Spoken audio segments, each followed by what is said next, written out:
Here we are again. What's up? I think we should just go home because I don't think we're going to have a show that was quite as good as last week. That was You just want to watch the rocket launch. That is true. That is true. Who are we, Thomas? Hey, we're Power and Speed, 908-751-0211. We're live, and Tad's got something to say. Well, you can like us on Facebook and iTunes. What's up, Tad? Direction. Where the rocket's going. Yeah, that's it. Yeah. Yeah, we have a rocket launch occurring in where, Virginia? Yeah, Virginia. We're apparently going to be able to see. 7:40. I'm wondering if I have any like pre-canned music I can just turn on for like 10 minutes and make all those guys listen to something stupid. Well, why don't we just put him in charge and we'll go out and take a look? I don't get to see it, you bastards. Yeah, we want anybody to tune in next week. I mean, that's a little bit. He of might a be good on his own. Not no like pressure that. out here. So we had last week we had the Drag Week guys. Yep, and that was a tremendous show. Everybody associated with the show, fantastic. Yep. I actually talked to Jason again today because his tuner is going to be tonight's guest, and he, high praises. Guy's real sharp. He's going to be calling in somewhere between like 7:15, 7:30, depending on when he can grab us. Okay, we got a guy that actually called in while we were prepping, so let's put him on. He's got some questions. All right, hang on a minute. I'm actually psyched about this question. Are you? Yeah. Steve, you're back. Hey, thanks. So my question is, I run an SRT4. I hit ATCO, I hit E-Town, that kind of stuff. And, I did the big turbo upgrade and all that kind of crap. But there's a big discussion going on about should I be running a lower compression motor, like a stock is like 8.2, 8.5 to 1, or should I be running a higher compression motor? So I want you guys to talk about what is, if I'm running E85, right, I drive up to Newark or I pick it up at Mighty Joe's down in Atco. Should I be running more compression for my 49-pound 20G turbo, or should I be running less? What's the trade-offs, and what do I want to look out for? So the big turbo is a 20G, huh? For an SRT4, that's big. In case you haven't noticed, Tom tends to be a little abusive. He's I told him we're trying to work. We're trying to make him a little better. No, it's a 2-liter motor, right? 2.4, yeah. Okay, so if you're running E85, there's a couple parameters that go into that decision. First of all, it's how it's if the cylinder head is good and can manage, higher compression is better. It'll spool turbo better. But with a 2.4 and a 20G, I mean, I can't imagine you would have any problem spooling that thing. No, it's great. I mean, I dynoed it 450, and I'm trying to get to the next level. You made 450 with a 20G? Yeah. Who's 20G? E85. If you don't mind me asking. eBay special. So I have an Evo 8 turbo on the Stage 3 manifold from Dodge. Oh, okay. I'm going to an Evo 9 turbo. That's my next upgrade over the winter with the 20G. Nice. What does the 85 actually tolerate for everything's got a ceiling. What I run it to 28 pounds and my knock is 0, but I run out of bar and I run out of fuel out of the pump. So that's why I'm doing some upgrades this winter. Yeah, I'm not so sure. I'm trying to figure out, should I cut the head, that kind of stuff. I'm not so sure that the window isn't pretty far up there. I mean, the ceiling, E85 is pretty good. What kind of compression were you thinking about running? You're at 8.5 to 1 now? Stock I forget is like 8.2 or 8.5. I'm running Weisco's, so they're 8.8 to 1. Yep. Does anybody make anything higher compression? They do, but they're usually special stuff. Now, I was going to cut the head. I don't know if that would work. But. Okay. Here's where I will get into some theory that Tom and I have talked about. Well, before you get into theory, let me just ask you one question, please. Yeah. If you cut the head, do you have timing belt issues? Maybe, but I could put adjustable cams in there to fix that. Okay. The sprockets, they have adjustable sprockets I could fix that with. Okay. Good, fire. Compression adds incremental small amounts. Sure. And you get to the point of diminishing return.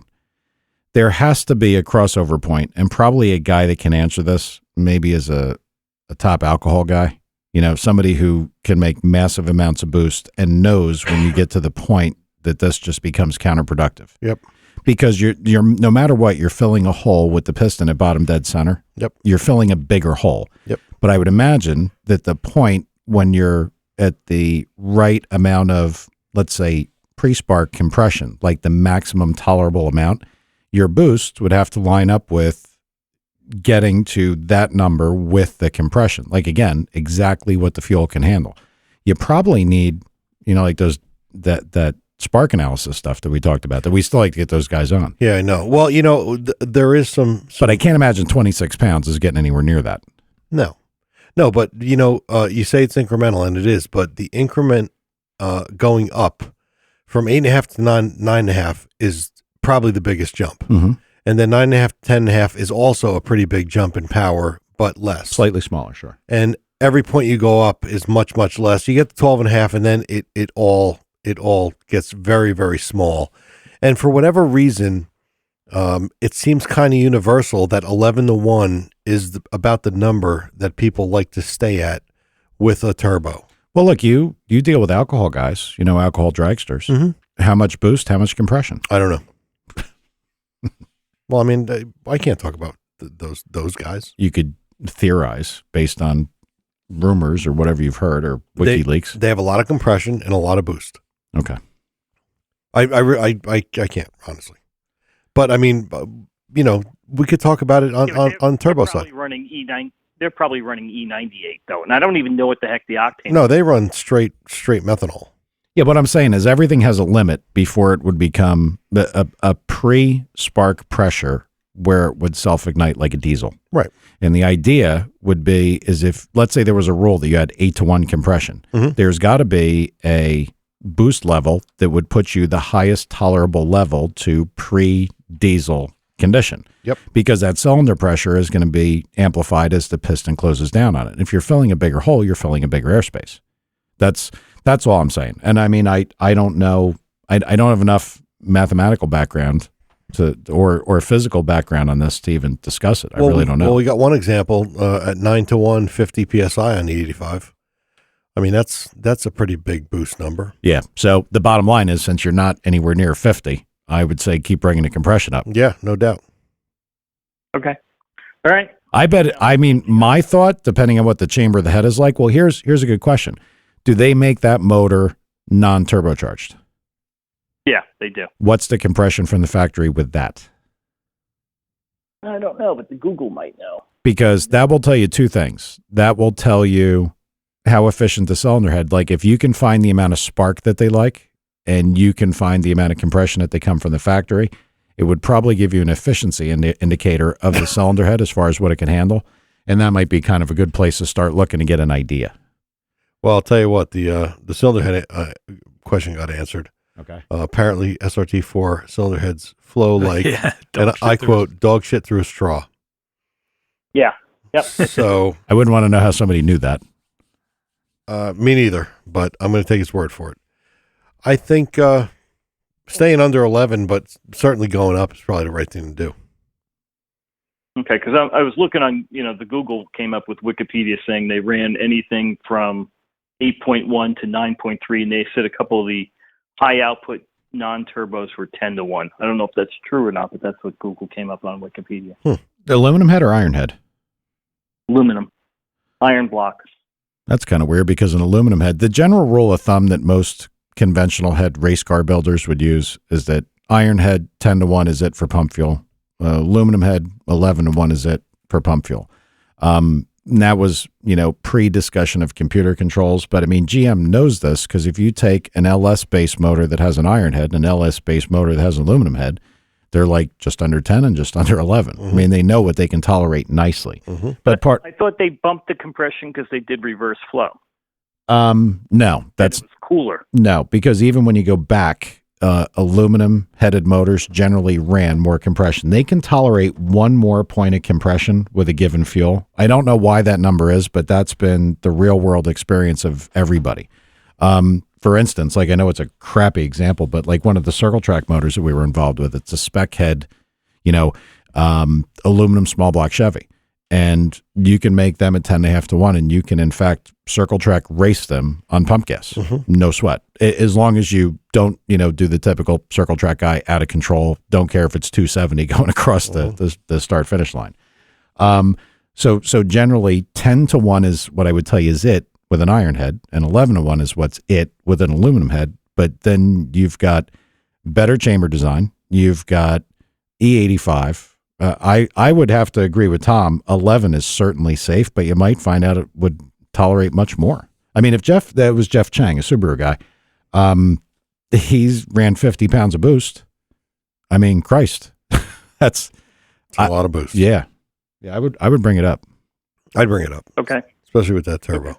Sorry, we can't give you a better answer, but when you don't know about that particular type of motor, but you know what, the guy who's going to be on tonight, the tuner, he might have an insight. He tunes everything, including, like Dodges and all sorts of stuff. He might have an idea.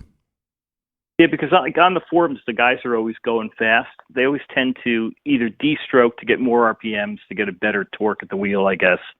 And they're also just, as part of that, I guess they're not keeping the compression up and they're going to a much lower compression. So I'm wondering if as a result of them going for the RPMs, they're going to lower compression. I don't think any of those are what's actually happening. I don't think any of it's worth thinking about. Why would you want to make a motor smaller? Well, guys they de-stroke to put a bigger turbo on so that they can get the RPM into the happy window of the turbo. See, this is the problem that I'm not any good with the little tiny stuff. Yep. But like we talked about, the compression of the Corvette motor, you're like, oh, you got to be 9 to 1 or 9.5. And I'm like, you're an idiot. I want it to be 8.5, or, look at, say, McLaren, what they did. I mean, if they decided that 8.5 is good enough, Jeff will agree. His car's plenty fast. And I still got a little sore spot there, Jeff. They know what they're doing. So from the compression level side, I would think that when you have enough motor behind it, it doesn't matter. But now if you're telling me they de-stroke and do things to make the turbo work because it's so oversized compared to what you normally do, that's a whole different thing that I can't even comment on. That'd be a real turbo guy question. Well, yeah, and they do that to get into the turbo's, happy zone, into the right part of the pressure map, efficiency. I know this. I want the biggest motor I can have. Yeah, why not? Me too. I mean, it's just my side. And it also has a lot. Yeah, I know, Jeff. The Google. So, Steve, are you actually the oldest guy on earth that races? Because you did call it the Google, and that's typically an old person thing. Unless you were fucking with us, because we say that joking around. I'm using joking around. Okay. I'm an internet guy. Good. But I am clearly, when I go to ATCO, I am clearly much older. Like, these guys could be my kids. You mean the guys that have these particular cars, or do you mean in general? Well, in general, they're slightly faster just because I suck at shifting, so I need to go to an automatic. But in general, they're just a lot younger. But you're talking about the guys that are like the import scene and small car guys? Yeah. The turbo Dodge guys tend to be ostracized by the Honda guys. I mean, Subaru guys hate the Evo guys. The normal gig. So how, fuck it. How old are you? 54. Oh, Christ. Yeah, it's not like you're 90. Yeah. Christ sakes. No, I know, but when I'm next to the 25-year-old kids, and not a lot of old guys are driving quick little cars. Yeah, huh? All right, thanks for calling. I wish we could. There you go. I wish we could give you more information, but I mean, maybe some people we can talk to might have a little better information as we go forward. We'll see. All right. I appreciate it. But I'd bump it up. I'd say I'd go to 11, see how it is. I mean, what does that whole car cost? Like $500? I mean, if you blow it up, you get a new one. Yeah, the whole car. I just sold the wife's one for $2,500. Okay. Yeah, see. And hers was stock, but Pair and a spare. There you go. All right, buddy. You have a good night. Thanks, guys. See ya. Thanks, man. Later. I don't know how to answer shit like that. I like the thanks for calling, but Yeah, that was pretty rough. If he's a long-time listener, that was not very nice, Tom. Yeah. No, I wouldn't even know how to begin to answer that. And then I wouldn't even know how to begin saying that you take stroke out to bring the turbo into, okay. It's all internet stuff, man. Guys think taking the internet's always right. We should know that. I mean, I realize a The lot of Google. people, myself included, for the most part, if you could have a bigger motor, it's always got to be better. If you're talking about power per inch, it's got to be better. I would think if you're talking about spinning a turbo, if you can have more exhaust gas pass out through the motor, you would have to drive the turbine harder. Yep. But I mean, if they say they take stroke out and make the motor smaller and it goes faster, I don't know what to say. No, that's not what they're saying. Well, that's kind of what that guy said. Well, I think what he was getting at was they put a big turbo on to make a big number, but it won't spool until, 1 million RPM. So if your turbo comes in at 7,000 and your car will run to, and your motor will run to 7,200, you're kind of fucked. So you got to make it run to 8,200. So you got to at least have a little bit of window of power. Capiche? Capiche. Not necessarily buying it. I think a bigger motor. I'm not arguing the point. I'm telling you what he said. Okay. Well, I understood what he said, but I'm just not buying it. I agree. I put a stroker in the thing. All right. I believe we have tonight's guest on hold. Let me see if we can bring him in. James, you there? Yep. Hey, buddy. How are you? I'm good. How are you? Now, this is going to be bad, and I did this the last time, too. Is your last name pronounced Karger? No, it's Karger. But if you ask the guys on Drag Week, the announcers, I've gotten it every possible way. I'm pretty immune to it now. I don't even notice. So you'll answer to anything. Yeah, pretty much. I've got Jim Karger, Karger. I pretty much any possible way you can pronounce it, I've gotten it. So. Well, it is Karger, like car and then ger. Gotcha. All right. Well, let me say this. James is tuner from the Dallas area. He refers to himself as a freelance tuner, meaning he doesn't have any one particular shop he works with. Tunes everything, but more importantly, tying in and continuing with last week's episode, Drag Week competitor, tuner of other vehicles at Drag Week, and again, another guy who did tremendously well at Drag Week. And the little details that get left off when you first get hooked up with these guys. So again, James, great for you to come on. I mean, I think this is going to be fantastic. Now, since you are a tuner, you tune essentially everything, correct? From our previous conversation? Not everything. Like I said earlier, definitely the GMLS stuff is my bread and butter. And now I guess the new LT platform that they came out with in 2014. That probably accounts for at least 95% of what I do. However, I do dabble in some Dodge stuff. I've done some of the new Hellcats, and I do a lot with the Gen 4 and Gen 5 Vipers. There's just not a whole lot of people playing on the factory ECMs with that platform, and we've been able to make quite a bit of headway with it in terms of making the factory computer happy with large amounts of modification. So we've been able to get the new Gen 4 and Gen 5 Vipers to work with aftermarket cams. They come factory with a crazy Vario cam setup, and the computers just lose their mind whenever it's not present. Mm-hmm. And we've also been able to make them work with Boost, which was a really big hurdle because the factory computer absolutely would not have that. So we've got some that platform is really an amazing platform. I don't want to go too far into it, but we've done a few of these head cam packages on the factory short block and the factory computer, and they make over 700 wheel on 91 pump. By just porting the factory heads and putting an aftermarket cam in. And if you think about that for a modern car, for something that that you literally buy off the showroom, you put a cam and port the factory heads, and it makes 700 wheel horsepower on motor. It's pretty phenomenal. I think that I truly believe the Gen 4 and Gen 5 Viper, the Gen 5 Viper in particular, is the end of an era when it comes to making huge power without boost. I don't know that we'll ever have a motor again that's going to have the potential to do that. Well, not only that, I mean, I think that the size of things, the general trend is to go down and down and down. We're kind of screwed here before we're all driving golf carts. The Viper's done. 2017 is the last year. So the idea that we're ever going to have a 8+ liter V10 motor shoved in a light car, and meet any kind of EPA or CAFE regulations, I don't know that that's ever going to happen again. So this if I, if I were a betting man, I think the Gen 5 Viper is going to be a good place to put some money. If anyone's looking for an investment opportunity, because I don't think we realize it right now, but I think that we are on the cusp of a huge change in the way that horsepower is made, and the easy, making 700 wheel horsepower on 91 pump with no boost is something I don't know that we've ever really seen it before, but we're definitely, I don't think, going to continue to see it, because the trend is to go smaller motors, direct injection, and have to use boost to make any kind of real power. Who do you tune Vipers for? Anybody? I have a good friend out of Austin. There are two. I've got two main shops that I do my Viper work with. Calvo Motorsports in Austin, Texas. Yeah, Antonio. Antonio's a real guy. Actually, I was on the phone with him earlier today. Super good friend of mine. Same. Really good guys down there. They do a lot with the Motecs. I don't do their Motec tuning. They've got another tuner, Colin Murphy, that does their Motec stuff.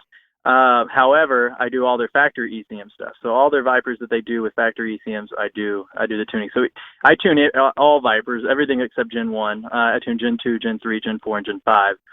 Gen 4 and Gen 5 are very similar, and Gen 2 and Gen 3 are very similar. But Gen 2 and Gen 3 share, as far as engine management, they share almost nothing with the newer generation of stuff. So there are a lot of people who have a good grasp on the Gen 2, Gen 3 stuff. The Gen 4, Gen 5 stuff, that's where we've really seen a kind of a void in people who know how to make them work. So shop, by the way, and I don't want to leave them out, is A&C Performance in San Diego. Todd out there, I've done quite a few Vipers with Todd, and they've got some monsters. I mean, we've done some F1X, heads cam, Gen 5 Vipers that are just, they are absolutely crazy. Now, one of the things out there is they tend to run all their cars on pump gas, so the horsepower numbers aren't really totally insane. We're making over 800 wheel on 91 pump, which is pretty good. But you want to talk about a car that's got some presence. You roll up in a Viper that's got a real gnarly cam and an F1X, and it's making all of the right noises. It definitely is probably one of my favorite sounding vehicles I've ever had to work with. That's pretty cool. I always think they sound a little goofy because you've got the side pipe issue that you're hearing half the motor. Oh, five and five. Get one that's really like low, like it has a real lope to it. It I don't know. I agree with you on some level, but there is, I don't know. It's just for that car. I think it works because it's just such a radical, like outrageous vehicle that it needs to sound. It really is. Everything's appropriate when they sound just completely outrageous as well. I had a Ford van that sounded like that.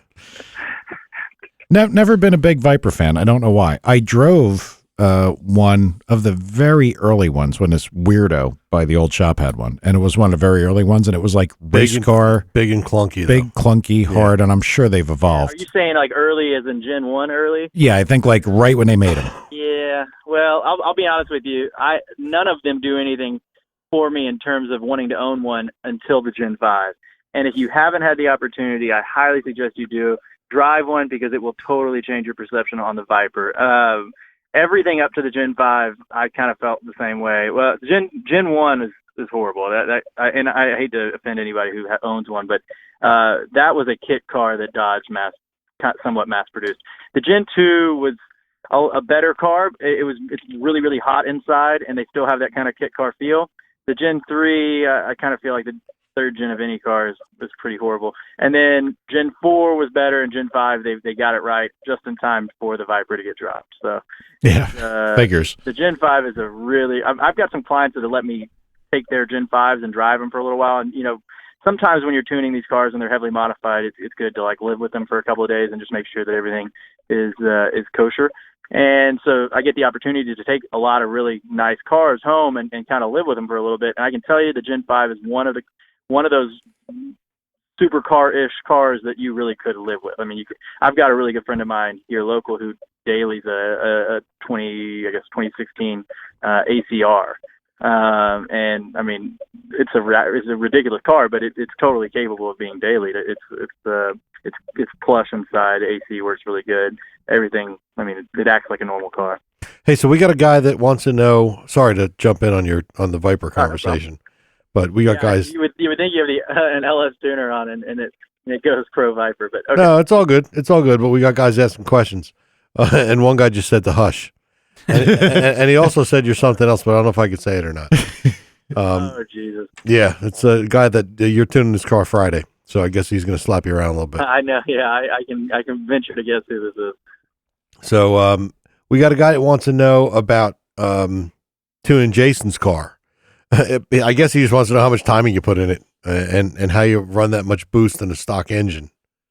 And yeah, Jason's car. I don't have the timing map right in front of me, and we played with it quite a bit. It's pretty straightforward. It's on 26, 27 pounds of boost down track. I think it's ramped in very quickly. The car doesn't make a whole lot of low end torque, which is part of the reason I think that the motor's been able to stay together. One of the best things that I saw there was I watched a video of his car making a pass. Yep. And it just drives away from the starting line. Yeah. Just. Yep. I mean, it looked as uneventful as could possibly be. And I'm like, are you kidding me? Yep. That was. Yeah, and then clicks off a mid 8-second pass. Yep. Yeah, because the car went. Yeah, no, for sure. It went out pretty hard versus up. Yeah, for the timing question, keep in mind that the car's on E85 and has 2 nozzles of methanol. But I believe the peak timing down track is something around 18 or 19 degrees. It's nothing too radical.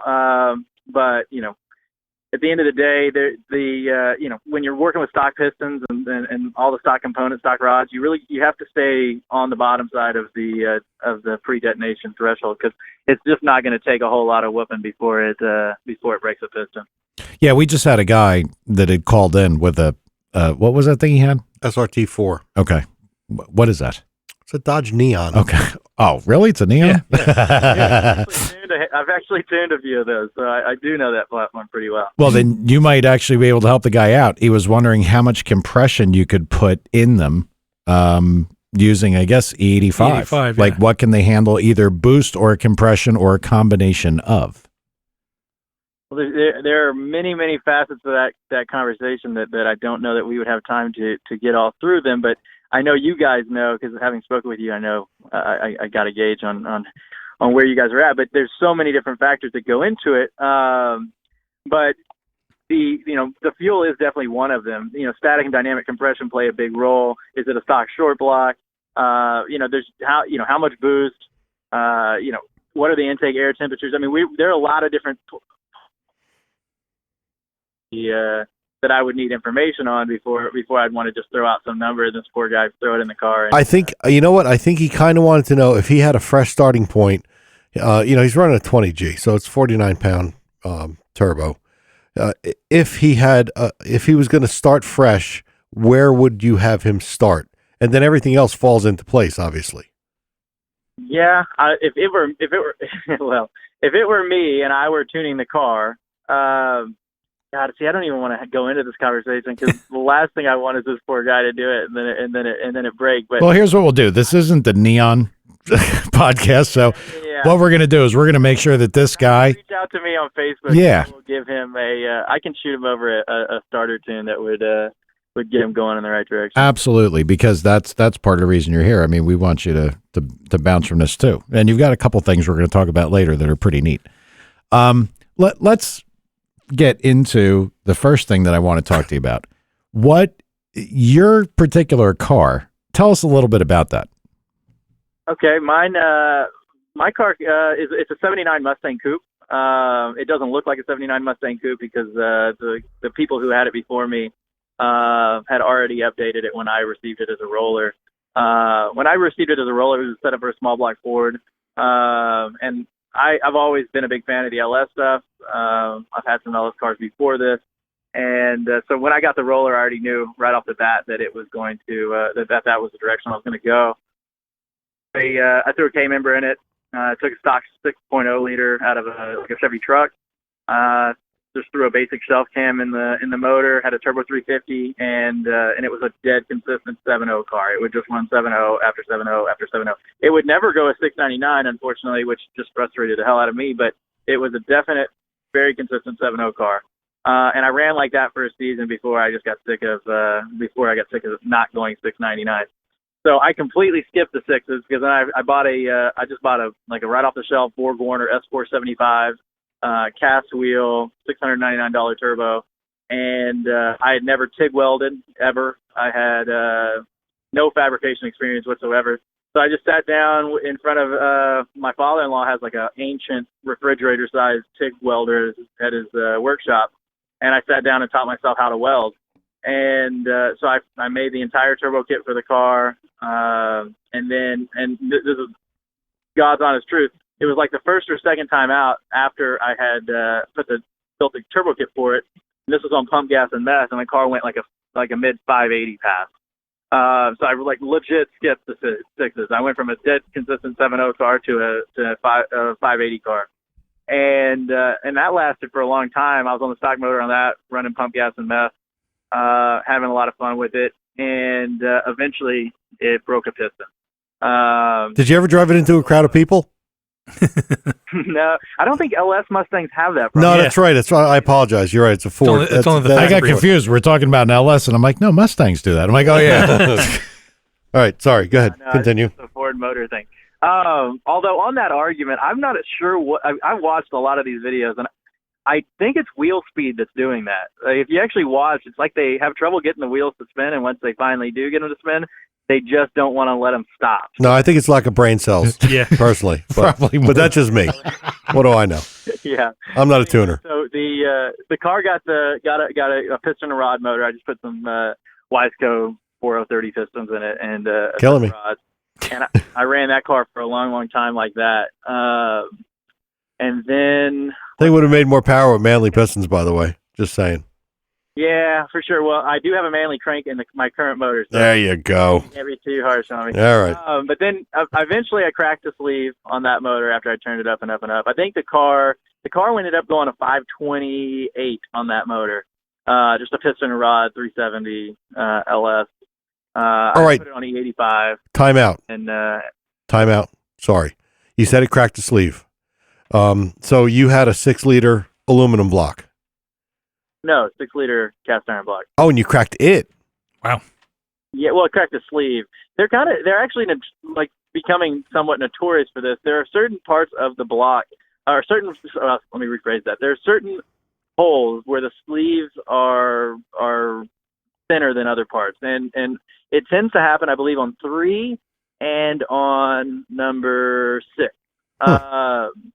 And I did number 6, and it was really it was actually, oddly enough, and it's kind of the curse of drag week for me. I did drag week last year, and I got no problems through the week, had fun.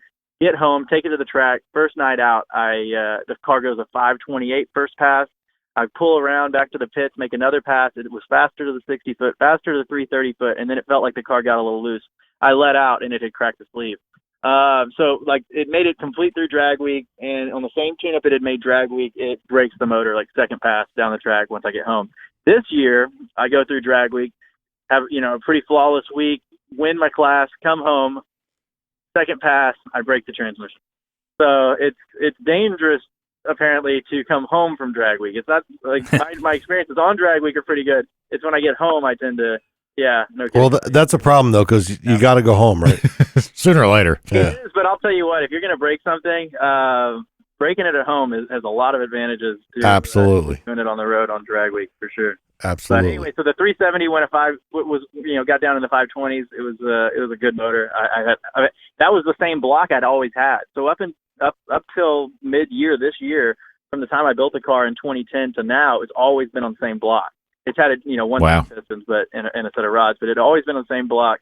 And so I was a little sad to see it go, but the way it had cracked the sleeve. So from a budget build, like these truck iron blocks really aren't terrible, huh? They're really, really good. I would suggest if someone's going to use one for high boost, I wouldn't bore it at all. I might go 5 over or something real, just to clean it up. But I wouldn't suggest boring it because I really, truly believe I'd still be on that motor if it was a standard bore. But what about mine? What about 5.3 versus 6 liter?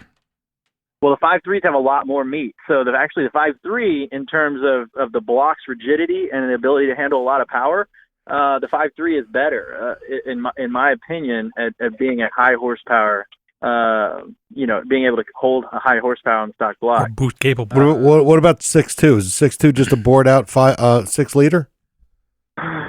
It's a great motor. The problem that I have with the 6.2, and the reason I don't think it's more prevalent to be, in these performance builds, is that they only came in aluminum. And for guys like me who, we're trying to push these 4-bolt blocks really, really hard, and we have limited clamping force.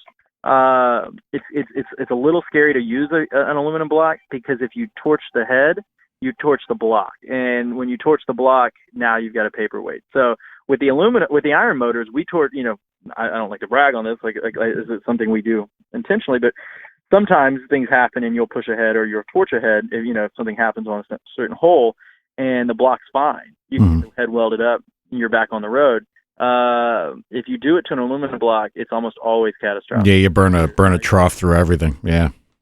And the 6.2s are very desirable motors, so that you don't get them at these crazy bargain rates that you're going to get, like the 5.3s and the 4.8s and stuff like that. You rarely see an aluminum 6.2 when you're not, knowing that you're paying a mega premium for that. So Gotcha. I personally, if it were me and I'm out there and I want to build a budget build car, I would honestly go with a cast iron 5.3.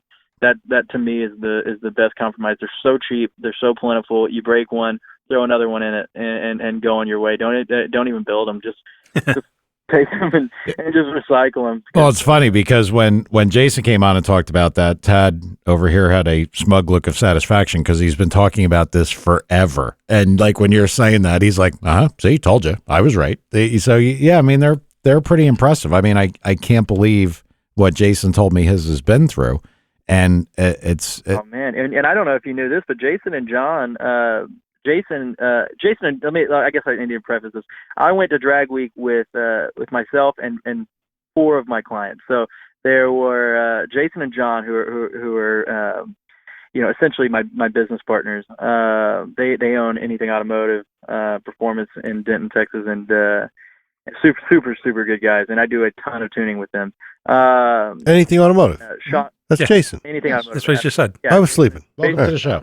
Our co-owners of Anything, and then one of our mutual clients, Sean Brumley, has a '98 Camaro that just does mega wheel stands, and it's a real badass. It's a real street car. I mean, it's full weight, AC, has all of its seats.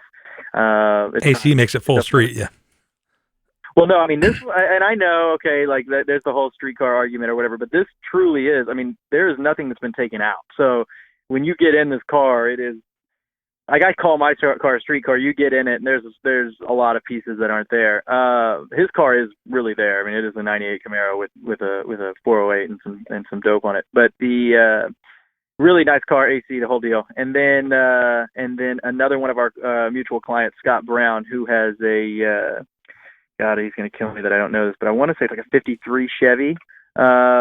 And it's a wild car. I mean, if you see it, it absolutely doesn't look like anything fast, and it was clicking off like high 9-second passes. And he's on, I think he's on a stock 6 liter as well.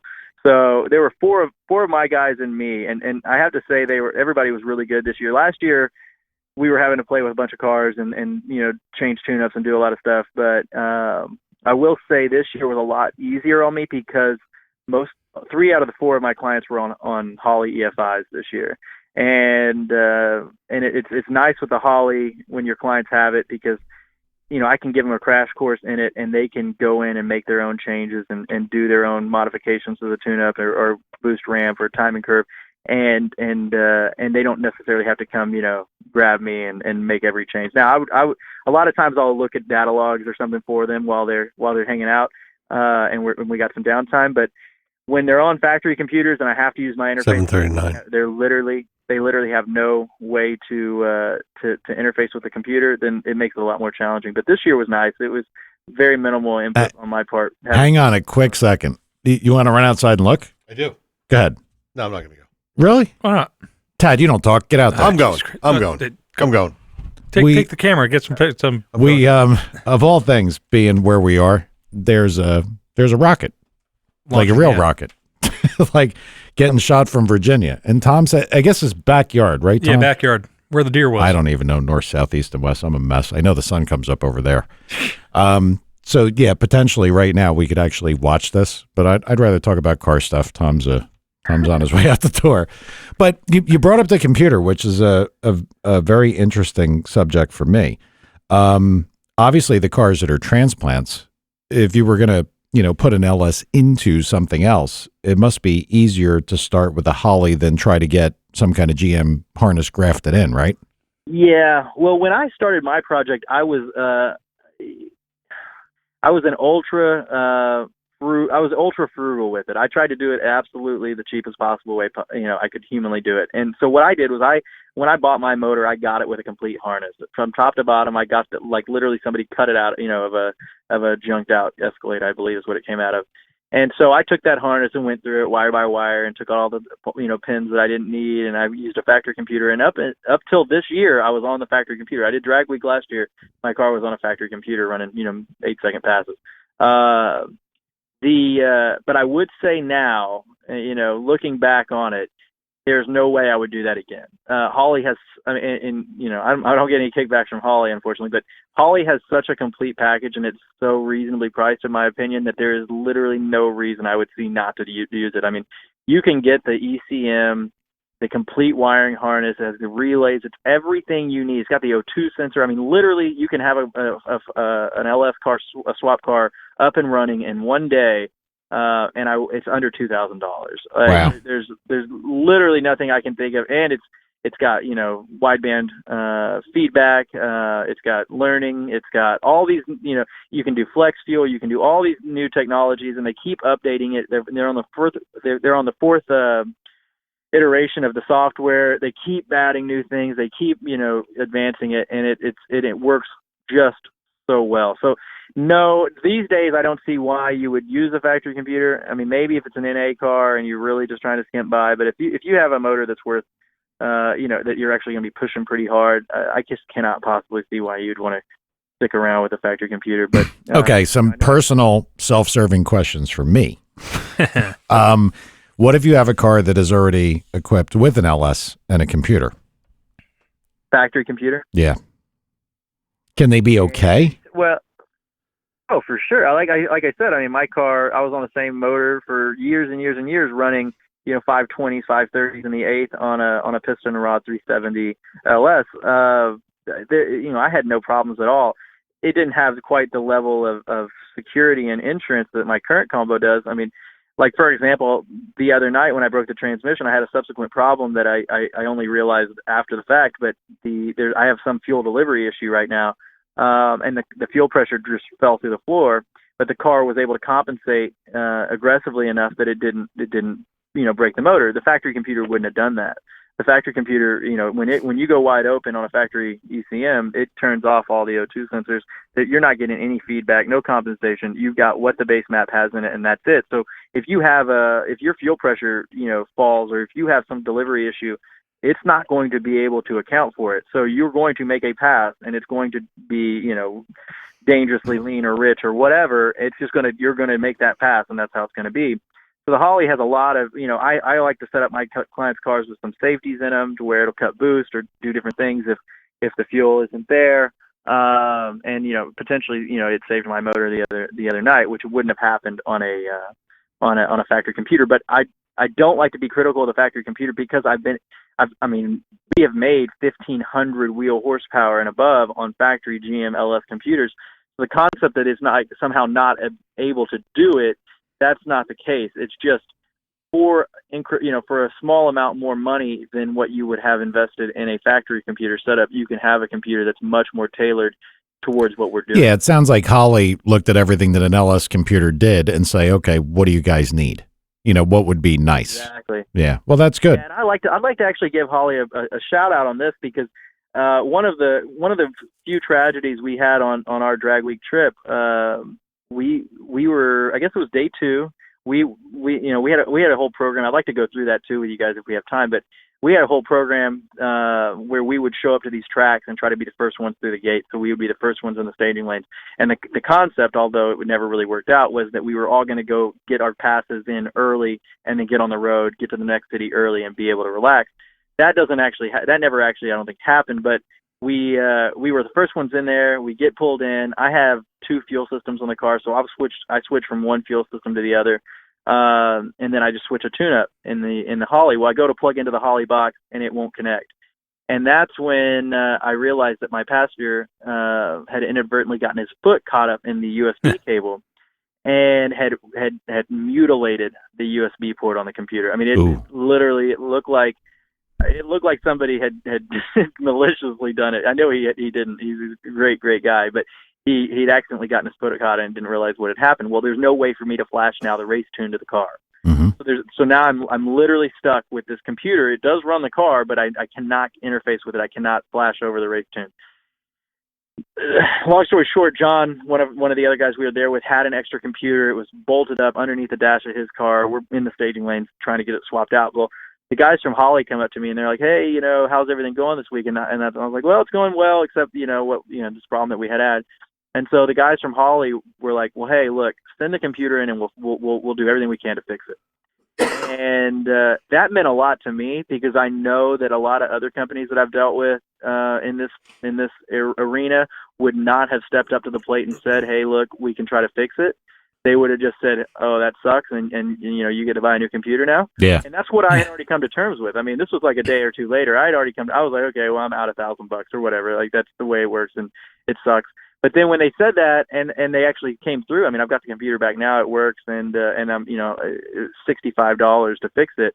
Not bad. To me, I think that's something that we don't see enough of, which is like rather, we're definitely a society of consumers, and we consume and we don't try to fix. We don't try to do anything like that. So whenever I see a company that's willing to step up and I mean, they lost out on $1,000 because I was going to buy another computer, but they did. But in doing so, I mean, I will definitely do my best to represent them. Okay, on the GM computers and the generations, let's say we're talking about I don't know, where did they start? I guess 97 in the Corvettes. First, yeah, right. 97 in the Corvette, 98 in the F body, 99 in the trucks. So the very, very early GM computers, I am not a fan of. 97, 98 computers are essentially junk. They're very, very slow processors, and they just don't. They can do most everything, but as far in terms of data logging and their refresh rate, it is really, really hard to be really accurate while tuning them. 99 was the year that they really stepped up, and they went. I think it was to a Motorola processor, and it was way faster. And that, in my opinion, for the money, is the best generation of computers for swaps. So the 99 to say like 02, those computers, and those are commonly referred to as like 0411 computers, or the red blue computers. Those are so brutally simple. The computers are simple. There's just not a whole lot of technology behind them. They can do 3-bar map sensors. They're drive-by cable, so you don't have any electronic throttle issues that are going to plague your build. You don't have to worry about TAC modules, and you don't have to have all these different. There's just not a whole lot that you have to make sure of. The computer, as long as it's a 24x reluctor on the motor and a 1x cam gear, the motor's going to work. It's going to it'll work. You can tune them to run really, really well. So to circle around back to my self-serving questions. So a 2001 base car would have a computer. 2001 Corvette would have a computer that would be usable in your eyes. Yeah, of course you would bring up the Vet. So the Vet is an interesting one because it is a red-blue computer. However, it is set up for drive-by-wire. Right, yes. The Corvettes were always drive-by-wire. So that particular computer is not one of my favorites. They have some issues where they like to go into reduced power because if you scale, they have a finite amount of injector that you can set them to. Like basically, there's a cutoff, and so you end up having to scale a lot of things around that to try to work within the limitations of the ECM. To lie to it. And when you do that, do what? To lie to it, you have to lie to it, right? Yeah, you have to lie to it and skew things, and that's kind of the nature of the beast. When I know a lot of tuners, and as a matter of fact, we spoke of one earlier, Colin. who's just a monster at Motec. He is really, really talented guy, and I know he tunes Pro EFI and a couple other ones as well. So I don't want to sell him short, but I know that he gets very frustrated and doesn't like the factory ECM tuning. He doesn't do it, and the reason he doesn't do it is because he doesn't like that concept. You have to lie to him. You have to scale things. You have to skew things to try to make things work the way you need them to work so that the car will run.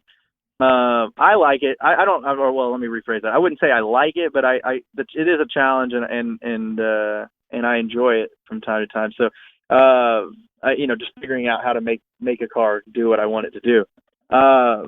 But that computer's hard to get it to do it because of the electronic throttle.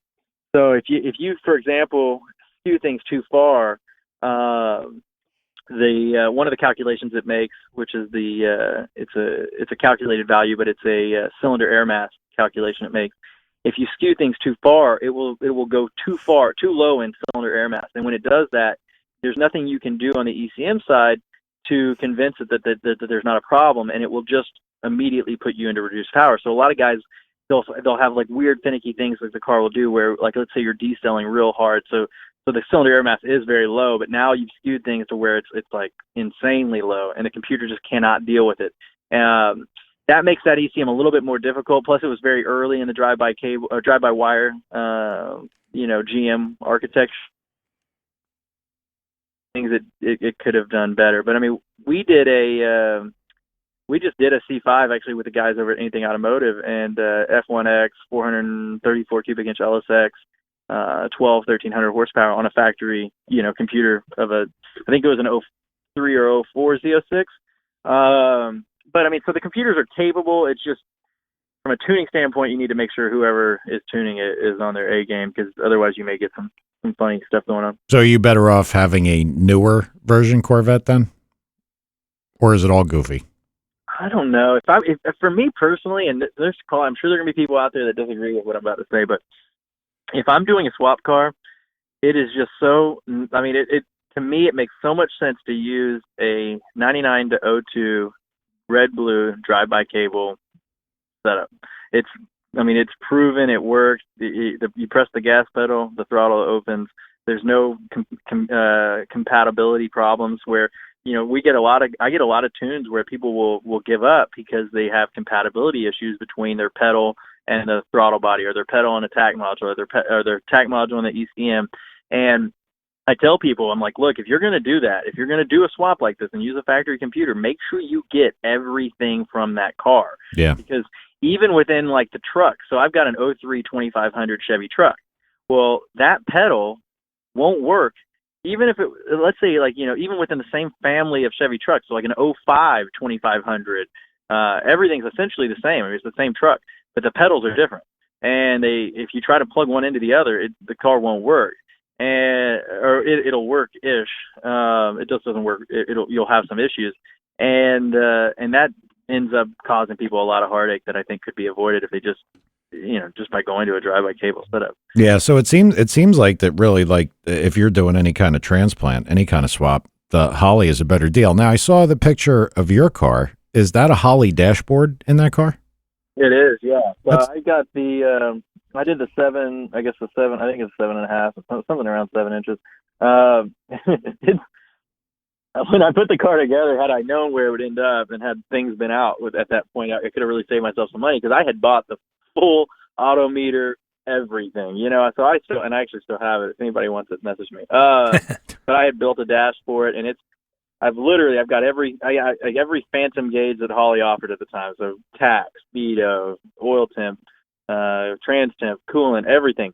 And then whenever I did the Holley, I just decided just to do that one screen. So I got rid of every gauge in the car. I just have this one nice, easy to read, configurable screen that shows me everything. I can put switches on it. It works really, really well. And honestly, it's cheaper. Even at $600, I think is what they get for that, $500-600. It's cheaper than trying to buy a full, suite of auto meter gauges. Yeah, it looked pretty neat. And if you were doing a swap into a car, it's pretty easy to drop it all in. I mean, it is fairly informational. Like, can you get just about everything you need from it? Whatever you want. So, and when I say that, I mean it. You can You can literally plug in you can design a background, and you can configure every gauge to do whatever. You can have multiple dashes, so you can just scroll across if you want to. Let's say you have one for racing and one for driving. You can have like up to 10 or 15 different dashes designed that will all show different things. But you can configure it however you want. So let's say you have a bunch of inputs and outputs on the car. You can actually configure that screen to have switches on it. So like one of your screens could just be switches.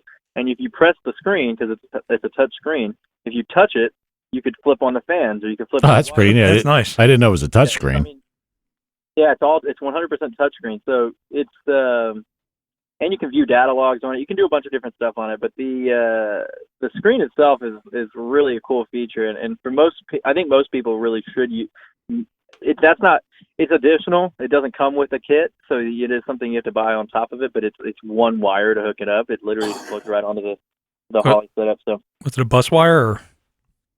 Yeah, it's there's a power and ground that you have to supply, and then it's like a CAN bus deal. You plug it in, and it communicates. But I think the only reason I think you have to give it power and ground is so that you could essentially toggle it on and off if you wanted or whatever. I just have it on my ignition, so when I turn the ignition on, it comes on. Well, you do have experience with a GM computer and probably the later variety direct injecteds, do you not? Absolutely, and that's a whole nother point. I'm going to have a shameless plug here, but we're doing a bunch of work with the 2016 Camaros, which are the new LT1 direct injection motor that came out, I guess, in 2014. With the Corvettes and the Chevy trucks, and then in the 2016 for the Camaros. And so we kind of let's see, how do I say this? We had a couple of videos that went viral right after the new 2016 Camaro came out. I think one of our videos has like 250,000 views or something. Because we took one, it's like one of the very, very first ones to be delivered. It had no miles on it. We took it, I did a tune, we put drag radials on it, and we went out and went 11.7. And this car had I'm just not exaggeration. I want to say it had like 27 miles on it. It went in 11.7 with drag radials and a tune, and then we sprayed 150 shot on it that same day, and it went a 1060. And that's a stock automatic. I mean, this car had paper plates on it, everything. So that video like blew up. And then we immediately took the car back to the shop. That's another shop I work with in Oklahoma City, BNR Performance. They took it back to the shop. They did a custom head and cam package for it. Took it back to the track within the first month that they're out. And the car went like a 1090 or 1080 on motor. So, factory converter, factory everything, but just, head cam setup. And then we sprayed it with 150. And I want to say it went like a 960 or a 970.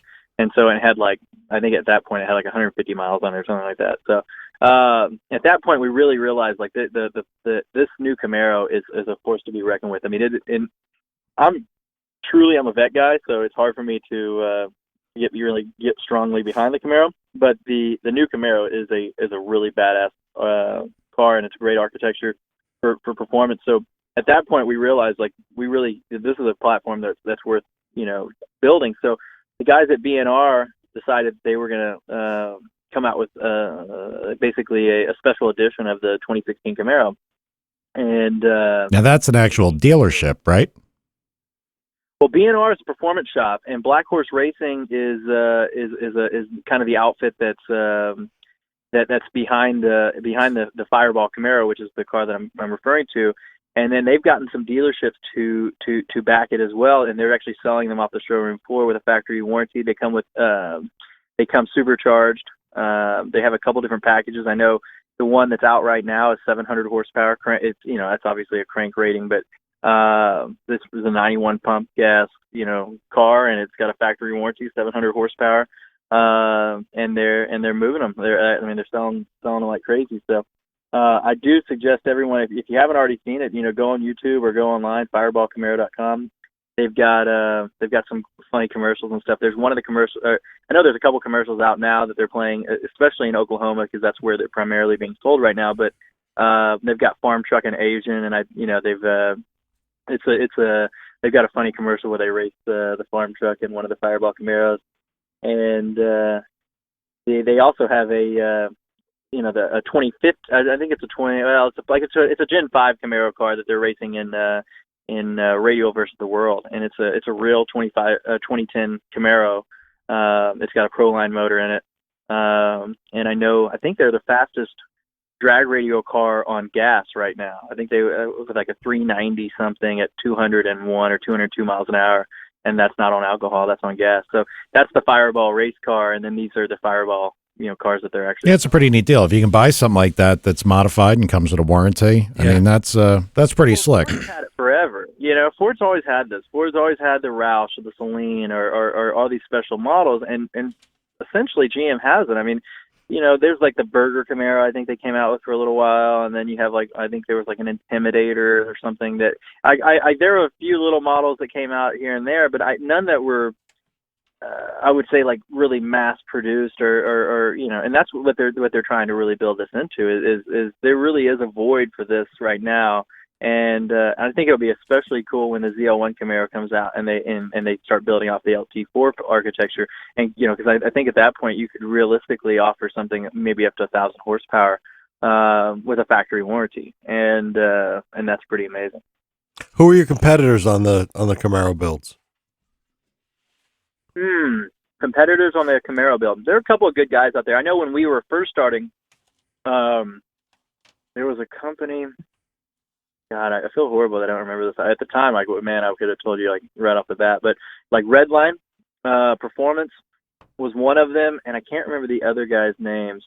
They've kind of fallen away. I haven't heard anything about them in a while. But I tune so much, and I only bring this up because I don't ever get online. So like for me, they're the tuners that are constantly living on forums and throwing their 2 cents into everybody else's business and stuff. I don't, because I just don't have time to do it. I literally get home super late and then go back to work in the morning. So I don't know who's kind of the big players right now in that regard, but I know Redline has done a bunch with the cars, and B&R, there's already 15 or 20 of these Fireball Camaros out there on the road. And I know that we just finished another 3 or 4 in this last batch that are going to be sold. So it really is taking off. It's becoming, it's a real car now. And I know that the next plan is the Fireball 900, and they want to offer a 900 horsepower package, from the dealership for under $90,000. That's the name of the game. So how much? 190. No, under 90. Oh, under 90. I thought you said 190. That's what I thought too. No, under 90,000. I don't know what the final price point is. I know that it's going to it has to be under 90. That's not a bad price point for 900. That's really 900 for sure. Yeah, and especially when you consider what you have to do. To make 900 horsepower does not cost $90,000. We all know that. To make 900 horsepower that's reliable enough to sell at a dealership, exactly. That's where the money comes in, because you really have to overbuild things to be able to stand behind. Yeah, the GM engineers aren't stupid. I mean, they put a lot of time behind what they build to make sure that they go the distance. So yeah, that's damn. And we have been brutal to the 700 cars. I mean, we have hot lapped them, we have beat on them every which way. We sent one out with and we sent it out with a guy. And next thing we know, we saw that particular car at an autocross event, street races. Literally, we've just given these cars to people and said, just be brutal to them, because at the end of the day, that's what you have. I mean, that's the best testing you can possibly get on these platforms to see if what we're doing is going to actually stand up. Mm-hmm. Yeah, agreed. There's nothing like real world abuse to figure out how something's going to last. No doubt about it. No doubt. Well, a lot of times things will last on the dyno, and you take them off the dyno and you put them on the road and you beat on them back to back a few times, and you find out that they weren't quite as reliable as you had expected them to be. So, but then I'm not going to lie to you guys. I'm not super excited about the direct injection motors. It's not something that I look at and say, wow, this is really a quantum leap forward. Like we really are, we turned over another leaf. This is way better than what we had, because it's not. The heads are not that good. Direct injection has a mega limitation in terms of how your injection timing window. You have such a short period of time now to get fuel into this motor that you have to have it at very, very high pressure, and it's very hard to make huge amounts of power, because you cannot any fuel you spray before the exhaust valve closes is wasted, Yeah. any fuel, and you cannot spray fuel into the spark. So I mean, your window is dramatically shorter than what we're used to in port injection, where we can spray 100% of the time. When you get into a direct injection motor, now your maximum duty cycle is somewhere around 30-35%. That's all you get. Yeah, because it's time to be at the right place in the event. Yeah, that's got to be tough. Yeah, and GM, it really is tough. It really is tough to try to make a lot of power on these things. I know a lot of guys are just throwing an insane amount of methanol injection into them and trying to basically prop up the fuel system. But what the big problems we see are that the supply pump. So you have a supply pump from the tank to the rail. And the supply, or let's say tank to the rail, it's really tanked to the cam-driven high-pressure pump. Mm-hmm. So that becomes a point where you'll start losing volume there. But that's easy because that's old school. I mean, we can put another pump, we can put a regulator, whatever. We can get more fuel to that high-pressure pump. But the high-pressure pump, when you start running the rails dry, because normally the high-pressure pump operates somewhere between 2,000 and 3,000 psi. That's what we have at the top of the injector. The problem is once you start running out of that pump, there are no others. There's no aftermarket. You have the LT1 and the LT4. And the LT4, from what I understand, is about 10 to 20% higher flow than the LT1. Yeah, and it's weird. Isn't it like a 3-lobe cam pump? I think it's 3 lobes. I don't know how many lobes are on the cam, but I do know, you got to remember, my point, my job is I don't really wrench on too much. So I've seen it, but I don't know how many lobes are on it. But I do know that it is a lobe, and it runs. It almost looks like the pump itself is has basically a little lifter on it with a spring, and then it just rides up and down and pumps fuel, almost like an old school fuel pump, but obviously a much higher pressure. And once you start running out of it, you really have to. I mean, you have to find fuel somewhere else. Like you have to. I know that some of the intake manifolds, like one of the Fireball cars that we prototype on. That's a turbo car. We've actually put an auxiliary set of injectors, port style, on the manifold, and we use just a simple injector driver to supply fuel once we run out of fuel from the direct injection side. The car drives around on direct injection, but once we get into higher boost, then it kind of switches over. Yeah, it kind of switches modes.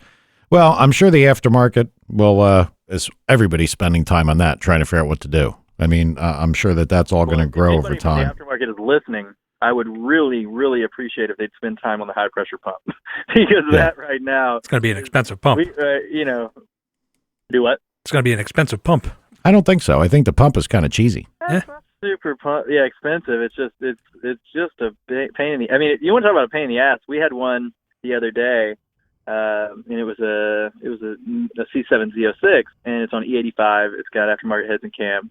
And like I said, you have to play with a lot of stuff, and I don't want to go too far into it because I don't want to give everybody all the secrets. But I will tell you that injection timing is very, very important in terms of getting the most out of the fuel volume you do have. Mm-hmm. Because if you spray it too soon, then you're literally spraying fuel out of the exhaust, and you're going to lose the finite amount of volume you do have. So getting that injection point perfect is the only way you're going to do it. But we ran into the problem where it was like 6,300 RPMs, the rail pressure would drop. Car redlined like 6,600. We're right there. And we fought for that. Like every friggin' step, we're fighting for it. It was making good power, mid 700 wheel on E85. And, but at a certain point, we just had to say, look, we're going to have to do some methanol. We're going to have to do something to get this car those additional 300 RPMs. Yeah, just couldn't get there. With any port injection, it would have just been simple. It would have been like, hey, let's throw in a set of injectors in there, throw a pump on it, and it would be done. This car, there's nothing. There's no part that you're going to throw on this thing that's going to somehow magically make it, happy at higher horsepower. And the E85, of course, has a higher fuel demand than gas. We could have easily made that power number on good gas. It was just that the E85 is so cheap. Yeah. And such a good fuel that we're so tempted to run it, but on these cars that have mega fuel limitations, it definitely is going to make it. It's a new battle, and it's really weeding out a lot of the subpar tuners, in my opinion, in the GM world because it is so challenging, and you just fight to try to get these things to be happy at high horsepower. Yeah, pretty interesting. Well, the other thing that has been brought up a couple times here already, something about a documentary. Yeah, absolutely. And I'm ashamed that I haven't gotten further on it. But I kind of felt like it was a good idea to just give us a couple of weeks or a month, or I guess it's turned into months now, but to kind of digest Drag Week and get hungry for it again. And then I want to really get heavy on this, but I have so much footage from our Drag Week experience, and people are like, why are you doing that? Our Roadkill's already done, a documentary on Drag Week or whatever. And Roadkill did they've got a lot more resources than I do. And they did a great job at putting together a documentary on Drag Week. But what they did was way different than what I want to do. My documentary on Drag Week, I want it to be much more intimate in following a certain group of guys through Drag Week, through the experience, start to finish, all the emotions, rather than try to get step. When Roadkill did their documentary, it's more of a broad overview of what is Drag Week and kind of paying attention to the stars and paying attention to the people that are having most issues or whatever. Whereas mine starts like a month or two before Drag Week, and then I was trying to capture every all the highs and lows, which sometimes is uncomfortable. I've never done a documentary before, so there were certain periods of time where I knew I needed to film, but it was not good times. These are bad times. These are John's motor just cracked a sleeve, and he's got like a week now to put another motor together and be ready. Yeah, but that's the real struggle behind something like Drag Week. It's not. Absolutely, it is. But you kind of feel like an asshole when your buddy just broke his motor and you got a fucking camera in his face. Yeah, you got a camera. How are you feeling about this? Go F yourself. Yeah. So, what just happened? Oh, you broke your motor. Oh, well, that sucks. So how long is it till Drag Week? 1 week? Here's all the things he already knows. You kind of want to you kind of need him to say them again. Yeah, and he don't really want to even think about what you're asking him. Yeah, I hear you. And I told him every year we've done it. We've done it 3 years, and every year we've done it. John is just a super good dude, just this absolutely awesome dude, and he's got. I don't know if you guys have friends like this, but John just has luck. He just has luck. Like there are certain people that you just want to be around. Not that that's the only reason I want to be around John, but his luck is just phenomenal. So you almost never fear for him because you know that his luck will come through. But he always has a mega problem right before Drag Week. And it's always like anyone else, you'd be like, yeah, he's probably out. But John, no way. So first year we did Drag Week, I remember there was one night and it's like 4 a.m. and we're exhausted and his trans just smoked and some other, it was like just pure chaos. I think we found like a ton of metal in the motor and it was just, everything was horrible.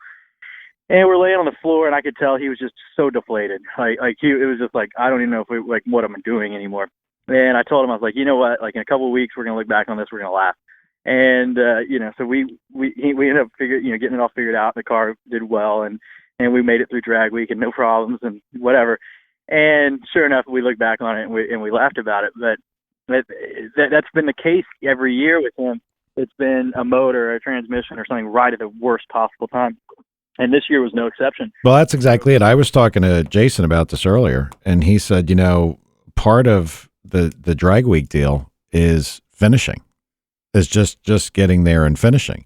I'm sure that there's a lot of people that, are of the opinion, well, I'm going to go there, I'm going to win this. But if you've been doing this, that it's a part of it is, you're right, it's luck.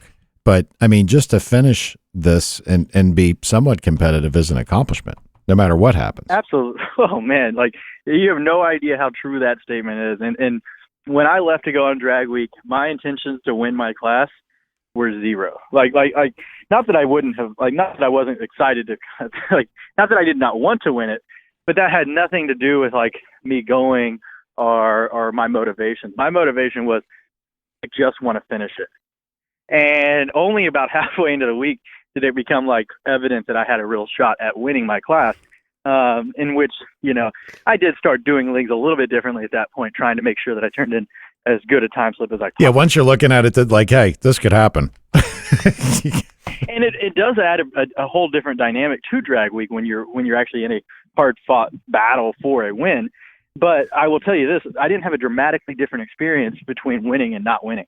Yeah. It wasn't like this year was just so much better than last year because I won.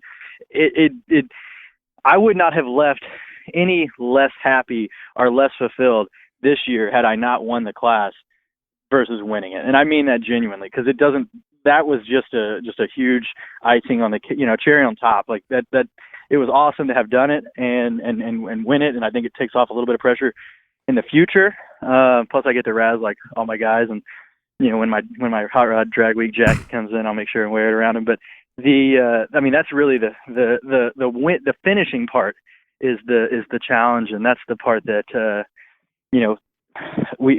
I just can't tell you how challenging it really is. Not so much just because it's challenging on your vehicle, but I don't know if you saw the picture, but if you haven't, you really should. There's a picture of us, and we just we had left. I think it was on day 4. We're exhausted. I mean, we were literally just beat completely up, and we have a walkie-talkie app that we use throughout drag week, in which we can talk to each other through our cell phones, and it makes it a lot easier to communicate between cars and stuff. And so we're talking, and I can tell. I mean, John's fading. We're all just completely beat up, and then John's like, "I got to pull over. I got to take a nap." And so we literally pull over in someone's yard in the middle of nowhere. I don't even know what state, Indiana, probably. And we lay out furniture pads in front of these people's yard, and we just decided we're going to take a nap. And so there are pictures of this, like just these race cars with furniture mats out beside them, and we're sleeping. I think I saw that picture. I think I saw that. Yeah. Because I actually saw that, and I'll be like, no, these are not the accommodations I'm going to tolerate. That's what I said. Yeah. Well, I will promise you that it was the least comfortable, but the most refreshing sleep I may have ever gotten, because it was. I mean, it really is challenging on you physically. Like, after one day of getting 2 hours of sleep, no big deal. You can make it through the next day. 2 days, then you start getting a little bit tired. After a few days of this, and then the anxiety attack that is drag week. I mean, basically, it's a prolonged week-long anxiety attack. Anytime you leave your trailer and all your tools, basically your safety net, it's an anxiety attack when in a race car. And then you do that for a week. You don't get any sleep, and it literally wears you out. So besides the car, which is its own whole nother battle you're fighting against yourself to not be a little bitch. You know what I mean? Gotcha. We're gonna win next year. Yeah, that's crazy. We're gonna win a class. Have a lot more problems than we did. Guys having to pull heads off, or on their third cam or whatever. Yeah, I mean they have to have a hell of a lot of motivation to do that, because I can totally see how you would just. Like I said, we haven't had to do it, and I really, I'm super thankful we haven't. But well, the big question is, are you going to do it again next year? Are you going to go again? Absolutely, and one of the things that is the biggest perk to me personally for winning it is that I get preferential registration. So I get to actually register before everybody else. So I don't have to, because it fills up crazy. Well, I didn't know that, and Tom didn't know that either. And when I was talking to Jason today, I was talking about it, and he says, part of the problem here is just registering for this event. I said, what do you mean? And he goes, well, there's only so many people. And I'm like, what do you mean? And then he told me that the one year it filled up in 8 minutes. Yeah, and the machine freaked out and overbooked it by 30 or 40 people. That's how many people were hitting submit at the same time. The computer had a cutoff of 300, and so many people hit register at the same exact time that the computer literally lost its mind and just let it overbook by 30 or 40 people. Who runs the thing? What? Who runs it? Hot Rod Magazine. Yeah, I know. Who's the guy? Oh, Keith Turk. Okay. He's the man in charge. Check. So Keith Turk does, and I will tell you this: it is a phenomenally well-ran event too. So, when you think about the logistics of this event, I think a lot of times people underestimate how much effort goes into holding this event and how much coordination has to be. you're never going to make everybody happy. Like, and I'm sure there are a lot of people who get pissed off about certain little things here and there, but for the most part, it's a super well ran event. Like it's everything that I think drag racing really should be in terms of camaraderie and organization. Well, it was funny because when everybody was talking about this, like when Jason was talking about it and Clark and Jay, the one thing, it was kind of a little bit more like the circle track environment. Like everybody there is kind of, they're all a little bit closer of a family. And that sounded like a lot of fun. I mean, I can tell you this. Yeah, probably a little less incest, but yes. Yeah. Oh my God. Hatred like I would have doled out. I back him on that. Well played. Yeah. But I got to tell you, I can speak for myself. I say this all the time. I'm going to go there. I'm going to meet, Tom and I are going to go here. He's flying out there. Maybe I'll meet you out there. This I'm going to go to. One way or the other, I'm going to go to this. I always go. Genuinely, I mean, but here's the deal. And if you're going to do it, and if anybody out there listening is going to do it, you have to, like, because I have a lot of buddies right now who are like, I'm doing drag week. Especially after they saw me win my class or whatever. They see how much fun we have. And what the problem is that you have to sign up for this like about 6 months before the actual event. Yeah. So there's a lot. It's not like you're signing up for something you're going to do 2 weeks from now or something. Which I think if it was, I think a lot more people would sign up because they'd be like, oh yeah, my car's working perfect, everything's great. 6 months is a long time. I mean, a lot of people break their cars, wreck their cars, rebuild their cars in 6 months. Yeah. We don't have a car. So when you Yeah, we don't have a car. or they don't have a car. But to ask someone to sign up for something like this 6 months beforehand is a challenge. I mean, you have to know that you're going to be able to take 8 to 10 days. Well, how much does it cost to sign up? It's not bad. I want to say it's like $300. Which if you consider the fact that like you get an entry to five tracks or 5 days of racing, and all the logistics and stuff that go into it. I personally don't think it's bad. I have often considered like the awesome gig that Hot Rod has set up with this. If you think about what they're doing, they have 350, 400 people signing up to pay $300 to go race around the country so that they can have a magazine, an issue of a magazine that's completely, sold back to us. It's kind of it's a great idea on their part. They have to be making some money on this. One thing I never asked, is there any do you get a trophy? Do you get cash? Is there any award or like what? It's a major award. Okay. So that's like the big leg. So you get, if you win, you get like a plaque, that says drag week and you champion or whatever class.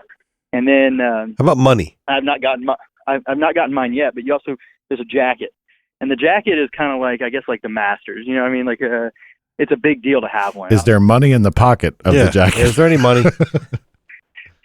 There is purposely no money. Wow. And I know that's wild, but no, I think it's good. It really does make the event different. If there was some huge cash purse, you'd end up getting like, guys who are just in it for that, and they'd come and they would kill the camaraderie and they'd kill like the atmosphere. I think there is another event called the Rocky Mountain Race Week, and it's kind of a spin-off of Drag Week. And nothing against it, I haven't done it, so I have no idea.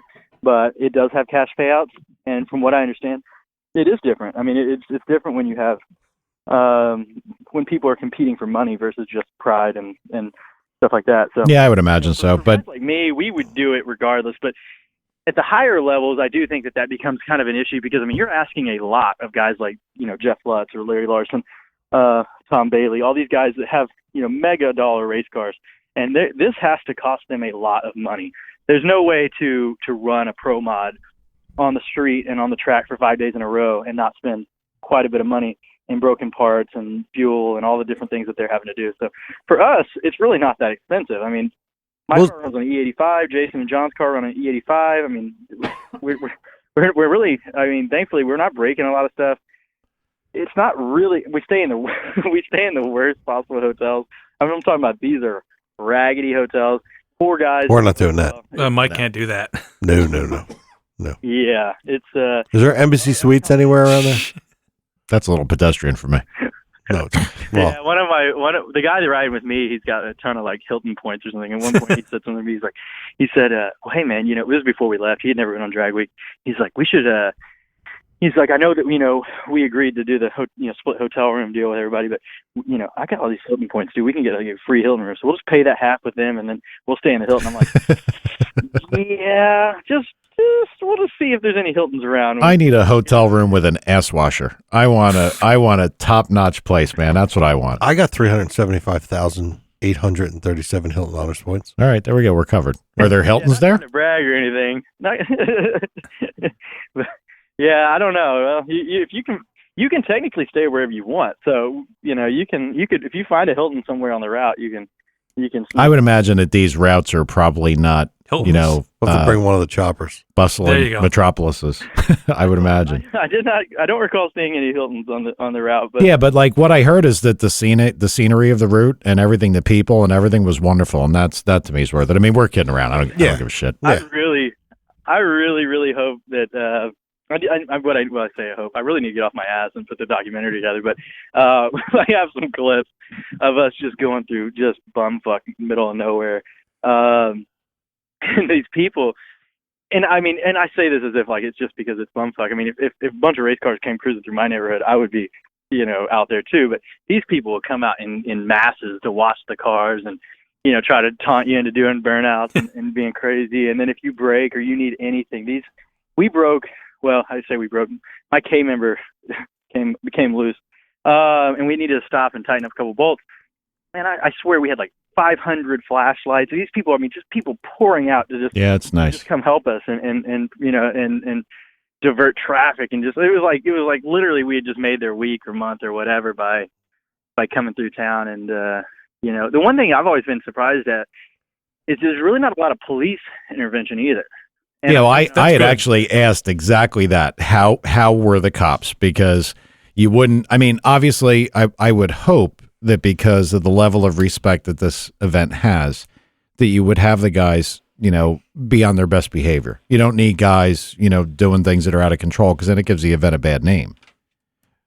Yeah, the one thing that we all like to seemingly all like to do is the trailer burnout. So that's the only thing that might give it a bad name. Is that's become kind of a staple of drag week is doing a burnout with a trailer. So there's quite a bit of that. But other than that one little thing, most of us don't have overdrive, so we're not going to be like cruising through these towns at Mach 1 or anything. Most of us really want to cruise slower than what we have to cruise. So it's not a lot of speeding or reckless driving. Yeah, it's really just the occasional burnout with a trailer. That's really probably the worst thing you're going to see. Well, listen, when you get the documentary together, I imagine it's going to be, what are you going to do? Put it on your website? And you know what you should do? Plug your website, tell people how to get in touch with you. And that's a good place to put a pin in it for now, because we got to have them back. Yep. We have to. I mean, because there's a million things I still want to talk about, like all different aspects of this, because I've got a lot of questions. A lot of questions. Yeah, no kidding. Is the show over? Is that what's going on? But yeah, we're gonna have to bounce soon. More than anything, because I'm looking at this particular Mac, and I'm actually about out of storage space. Yeah. Because I have never dumped an episode off this thing. Yep. So I just got a warning. I've never seen a Mac warning. Yeah. Yeah, that'd be great. We get 3/4 of the way through your show and then a whole back. Well, it wouldn't be the first time I lost shit. No. So. Yeah. Well, plug your stuff, man. Well, I mean, yeah, man, that's tough. LStuner.com. That's my business. It's the technical name. It's Calibrated by Karger, and I did that because I do more than just the LS stuff. And all the shops I work with, all these great guys. Anything automotive, John and Jason, just super fantastic dudes. Great guys. Calvo Motorsports, AC Perform. This is horrible. AC Performance in San Diego, B&R Performance in Oklahoma City, HPP Racing in Louisville, SNL Performance in Fort Worth. I mean, there's. I'm sure I'm leaving people out, and I apologize, but there are a bunch of people who've made. Who definitely make my life a lot easier and build some fantastic cars. I really truly enjoy every day. So I've gotten an opportunity that I'm really blessed to have. You and I talked about your journey to get into tuning and how it all went, and that's one of the main reasons I want you back, because that's a pretty damn good story. Yeah, no, it's so hard because you're right. There was just a lot of content to try to cover, but I would love to come back and be able to kind of go down the tuning road. Absolutely. I would like to get all the Drag Week guys more involved because they're all such amazing stories. I think it's a fantastic concept and it's a great conversation. No doubt. Yeah, Drag Week is it really gives. I mean, if it weren't for Drag Week, I don't know that I would have a race car. Just because when you live around race cars all the time, it's really hard to stay motivated on yours and keep it, top notch and put together. And I'm one of those guys, like within my business, that I don't like to have my car together and working if my clients' cars aren't working. You feel guilty. Yeah. Well, for sure, and it's hard, like, to look out there and see one of your clients on the sideline. I would much rather my shit be broken down than theirs. So, but Drag Week is like, it's like my car doesn't really have to work for 1 week a year. As long as it works for 1 week a year, I totally feel like it's a legitimate expense. But well, one way or the other, we're gonna have you back, and we're gonna try to cycle more and more Drag Week stuff in. Like next week, we've got a gentleman from ATI by the name of JC to continue to go over the transmission side. We've got some things scheduled, but look, you got my own personal number, so we can certainly get together and figure out when you can come back. Yeah, you might regret that. I tend to send a lot of late night texts. So. Okay. Yeah. I'm good. My phone got a decline if I'm tired. I don't care about that. Yeah, for sure. Well, look, man, it was great having you. It was good information so far, and I know there's a lot more to come. No doubt about it. Absolutely. And congrats on Drag Week, man. That's a great accomplishment, no matter what. Absolutely. That's pretty damn awesome. Super awesome, for sure. All right, we'll do it again. We appreciate you. All right. There you go. Thanks, man. Thanks, man. All right. Bye. There's so much to talk about with him. This could have went on forever. But I mean, honestly, like I did get an alert telling me my I know. I guess I got to take, because I probably got just about every episode on this one from when I switched to this one. So I don't know how long this Mac is going to, I'm going to have to take care of that tomorrow. Figure out what the hell to do. But just dump some off, right? Yeah, I'm probably just dump Put it on them. your external storage. No, I'm going to put it to a NAS or something. I got a bunch of storage all over. But how he got started, he's an IT guy. Yeah. He's not a car guy to start with. Yeah. So it was pretty neat. I mean, he's a neat individual and very knowledgeable. Yeah. Very. I mean, and the fact that he was involved with 3 cars that went there and all did so well, that's pretty something cool too. Yeah. All right. What do you got, Todd? You actually talked a little bit. I did? Yeah. Sorry. We'll do it again. Yeah, well, we're probably relatively sure of that. So, all right. Well, look, I think it was another good show in the books, and we'll be back in next week. Next week, we're going to have JC from ATI. Tom already got that worked out, right? Yep. Cool. Done Good deal, because now we're going to talk about transes. To complete, what do we say, the trilogy? The trilogy. Trilogy. Get it done. All right, everybody. We'll see you next week. Thanks a lot. Oh, yeah.